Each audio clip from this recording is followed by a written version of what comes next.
I'm Representative Stephanie Barnard. The 2026 legislative session is officially underway, and throughout the session, I will be sharing bi-weekly video updates to keep you informed about what is happening at the Capitol and how it impacts our communities and the 8th District. Today, I want to start with something serious, and something I know many of you are already really worried about. Over the last several weeks, my office has heard from families across our community about the proposed placement of several sexually violent predators in a less restrictive alternative, or LRA, home in Kennewick. I want you to know this is not just another issue on a long legislative list. It's about safety, it's about trust, and it's about making sure your concerns are taken seriously when decisions are being made that impact your neighborhood. I'm actively working on this issue alongside Representative April Connors and Senator Matt Boehnke. We're in close communication, we're sharing information, and we are pushing for answers and accountability, not after the fact, but right now. We have also been in direct, ongoing contact with the Department of Social and Health Services, or DSHS. We're asking the hard questions, we're pressing for clarity, and we have made it clear that transparency with the community is imperative. Here's what's important for you to know today. DSHS has confirmed that while they have begun the contracting process with the provider of the LRA, the contract is not final. That means no final decision has been made, and it means this is a moment where public input truly matters.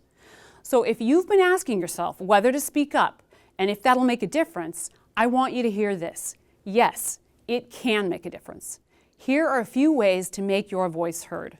First, contact DSHS directly through the Contact Us page on their website at dshs.wa.gov and share your concerns as soon as possible.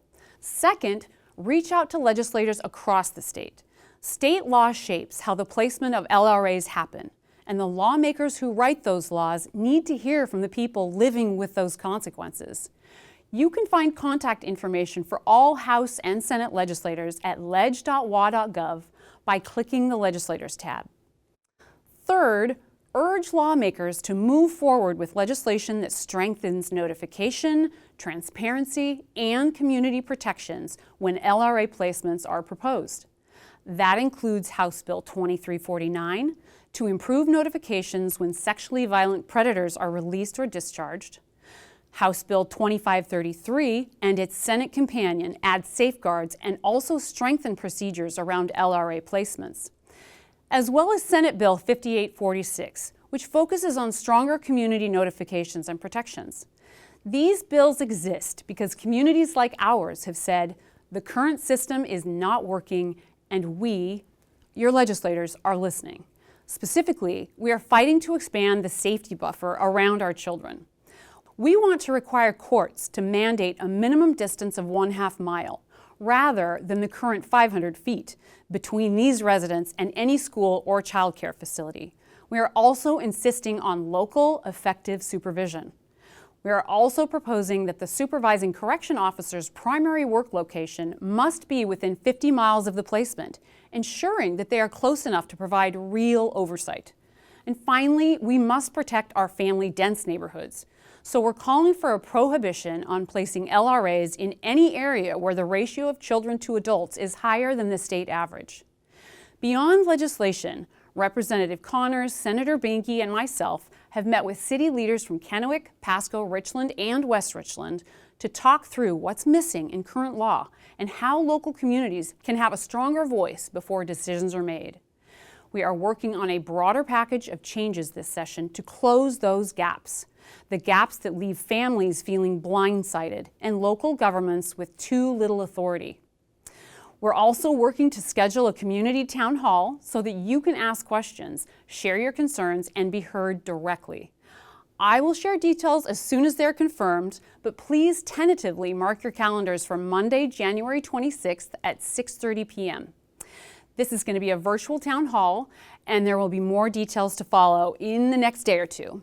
I also want to be honest about these challenges that we're facing. Under current law, once a court approves an LRA placement, cities and counties have minimal ability to stop it if technical requirements are met. What is missing is meaningful public notice and a real opportunity for community input before these decisions move forward. So that's not acceptable, and it's exactly what we are working to change.